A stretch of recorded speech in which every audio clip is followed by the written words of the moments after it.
கண்ணா, என்னடா செல்லம், அம்மா டிஃபன் எடுத்துட்டு வந்திருக்க. சாப்பிடாம கோச்சிட்டு இருந்தா எப்படி? நான் சாப்பிட மாட்டேன், பேச மாட்டேன் போ. ஏன்பா? நீதான் அப்பா கூட பஞ்சாயத்துக்கு அனுப்பலையே. இங்க பாருடா கண்ணா, பெரியவங்க பேசுற இடத்துல சின்ன பையன் நீ போய் என்ன பண்ண போற? அதுவும் இல்லாம நீ கூட போனன்னு வையே, அப்பாவுக்கு ஒன்ன கவனிக்கிறதுக்கே சரியா இருக்கும். அப்புறம் எப்படி அப்பா பஞ்சாயத்து பண்ணுவாரு? அதான் அப்பா கூட உன்னை அனுப்பல. சரி, இப்ப நீ சரியா சாப்பிட்டேன்னு வச்சுக்கையே, அம்மா உன்னை கோயிலுக்கு கூட்டு போவேன். சரியா? சரிங்கம்மா. ஆகாட்டு. ஆ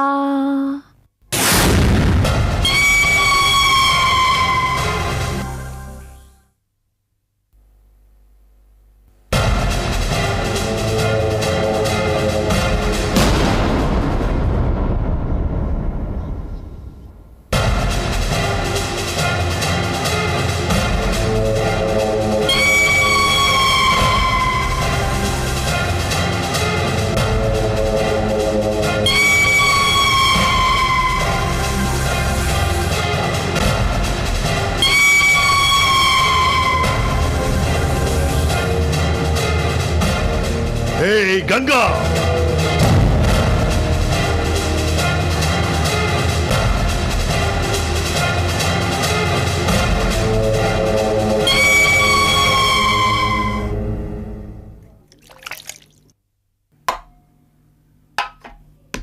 வாங்க வாங்க. அவர் இப்பதான் பஞ்சாயத்து விஷயமா வெளியில போயிருக்காரு. கண்ணம்மா,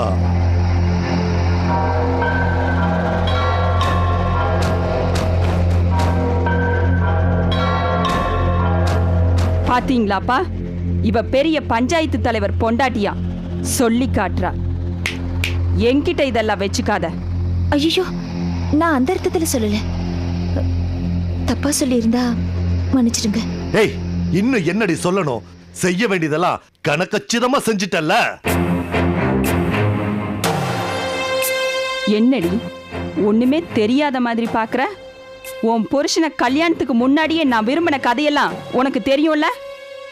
பஞ்சாயத்துல திடுக்குன்னு வந்து சடக்குன்னு தாலி கட்டிக்கிட்டா அவரோட நான் உன்னை சந்தோஷமா வாழ விட்டுருவேனா?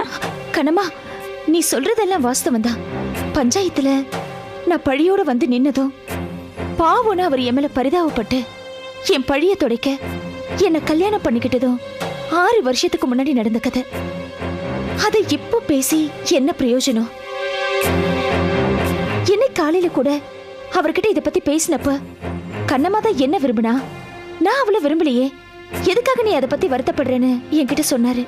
நடந்து முடிஞ்ச 6 வருஷம் ஆன பழைய கதைன்னு சொன்ன நீ இன்னைக்கு காலையில கூட அவர்கிட்ட என்ன பத்தி நீ பேசியிருக்கேன்னா, நான் வாழ வேண்டிய வாழ்க்கைய நீ ஏன் இடத்துல இருந்து வாழ்ந்துட்டு இருக்கேங்கிற உறுத்தல் தானே? உறுத்தல் இல்ல கண்ணம்மா, உருக்கம். இவரையே சுத்தி சுத்தி வந்த கண்ணம்மா இவருக்கு கல்யாணம் ஆன பின்னாடி கூட இவரை மறந்துட்டு தனக்குன்னு ஒரு வாழ்க்கை அமைச்சிக்கலையேங்கிற உருக்கம் கண்ணம்மா. உன் மேல ஒரு ஏய் கங்கா, உன் பரிதாபமோ உன் பச்சாதாபமோ என் பொண்ணுக்கு தேவையில்லை. ஆமா ஆமா, என் வாழ்க்கைய பார்த்து வயிறு எறிகிற உங்க பொண்ணு மேல பாவம் பார்த்தேன் பாரு. அது ஏன் தப்புதான், ஏன் தப்புதான். போதும், நிறுத்து. நீ வாழ்ந்துட்டு இருக்கிற இந்த இடத்துல என் பொண்ண வாழ வைக்கத்தான் நான் இந்த வீட்டுக்குள்ளேயே வந்திருக்கேன். என்ன புரியலையா? பொறுத்திருந்து என் வேடிக்கையெல்லாம் பாரு.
வீணாக்கிட்டியடி.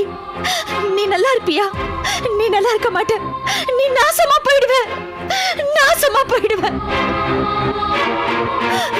பாவி, ஏண்டி இப்படி பண்ண? கடவுளே, நான் தான் கங்கா. இவ கங்கா இல்லன்னு என் புருஷனுக்கு நான் எப்படி புரிய வைப்பேன்?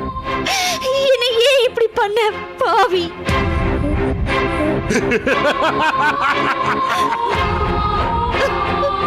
போதும், நிறுத்து. இனிமேல் நீ இந்த வீட்டுக்குள் இருக்கக்கூடாது. நீ என் ஆணைக்கு கட்டுப்பட்டவள். போ வெளியே. கண்ணா, அம்மா அம்மா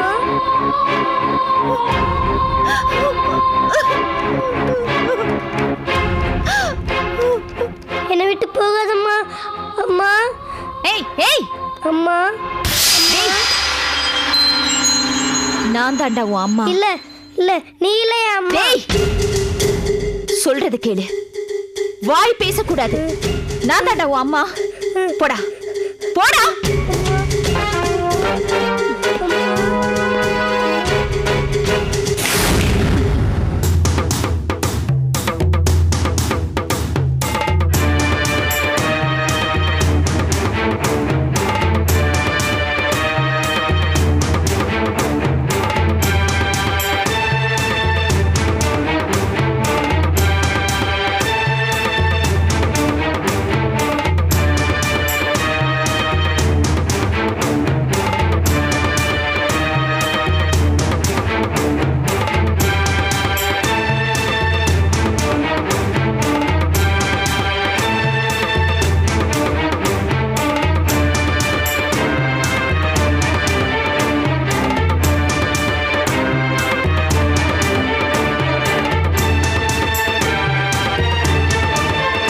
தாயே, ஆயிரம் கண்ணுடையாளே, நடந்த எதுவும் உனக்கு தெரியாம இருக்காது. உனக்கு தெரியாம எதுவும் நடக்கவும் முடியாது. சொல், நான் என்ன தப்பு பண்ணேன்? எல்லாருக்கும் சொல்ற மாதிரி தானே மருதுக்கும் சுவடியில் இருக்கிறது சொன்னேன். தாயுடைய சாபம் இருக்குன்னு சொன்ன உடனே அவன் ஏன் அப்படி கோவப்பட்டான்? அவன் தான் கோவப்பட்டான்னா நானாவது பொறுமையா இருக்க வேண்டாமா? எனக்கும் ஏன் கோபம் வந்தது? தாயே, சுவடியை தொடாம வாக்கு சொல்லாம நான் எப்படி இருக்க போறேன்? ஏம்மா, ஏன் இப்படி எல்லாம் நடக்குது? இதெல்லாம் எதுக்கு அறிகுறி? ஆவுட, அம்மன் மேல நீ வச்சிருக்கிற பக்திக்கு எது நடந்தாலும் அந்த அம்மா உன்னை கைவிட மாட்டா. வா, நம்ம குருநாதரை போய் பார்க்கலாம்.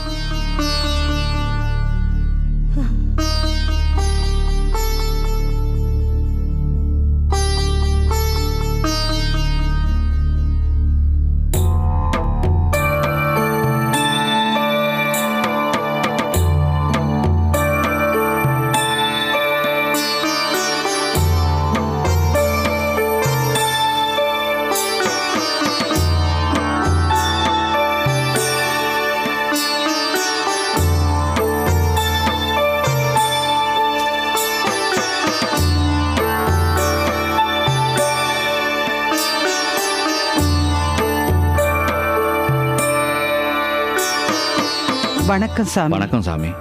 வணக்கம் ஆவுடையம்மா. நீ வருவேன்னு எனக்கு தெரியும். வா, உட்கார்.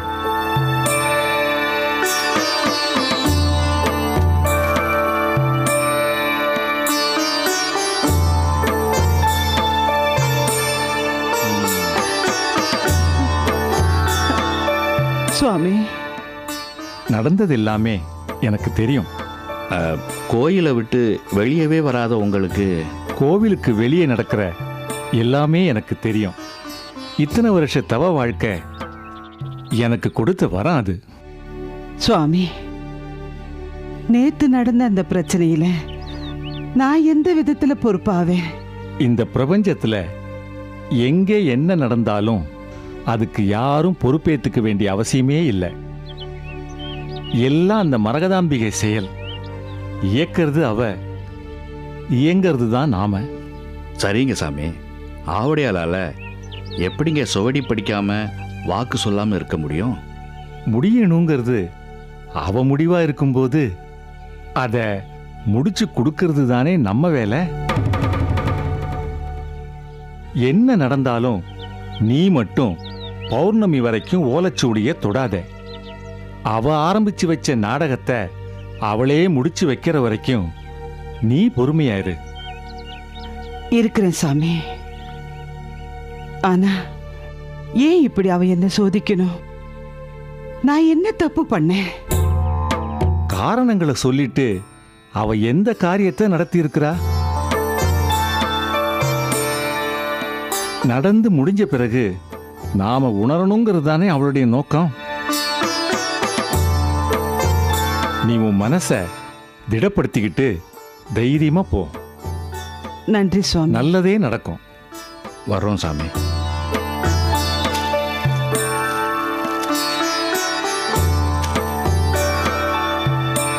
வரேன் சாமி.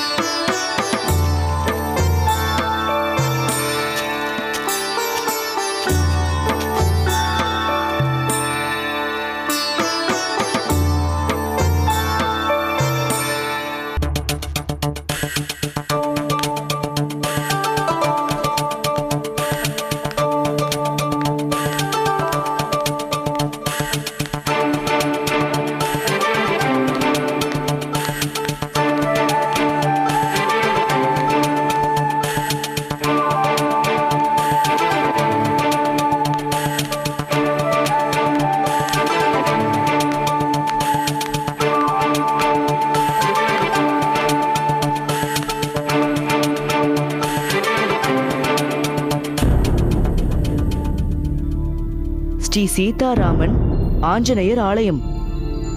அறிவிப்பு: இந்த ஆலயத்தில் உள்ள சுவாமியை தரிசிக்காமல் செல்லக்கூடாது.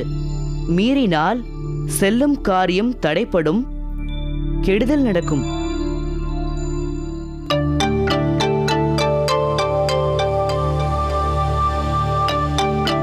இந்த ஆஞ்சநேயரை தரிசிக்காம போனா கெடுதல் நடக்கும் போல இருக்கே. சரி, சாமியை தானே கும்பிடணும், கும்பிடுவோம்.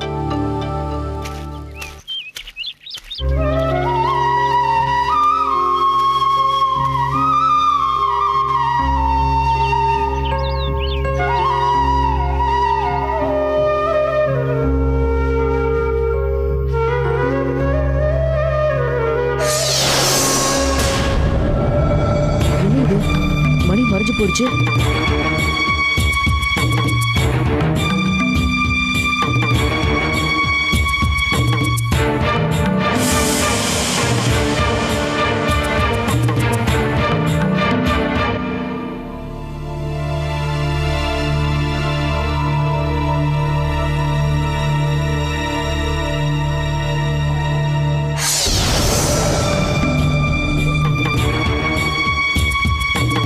என்ன இது, மறுபடியும் மறைஞ்சிருச்சு? என்னவா இருக்கும்? எல்லாருக்குமே இப்படிதானா, இல்ல எனக்கு மட்டும்தான் இப்படி மறையுதா?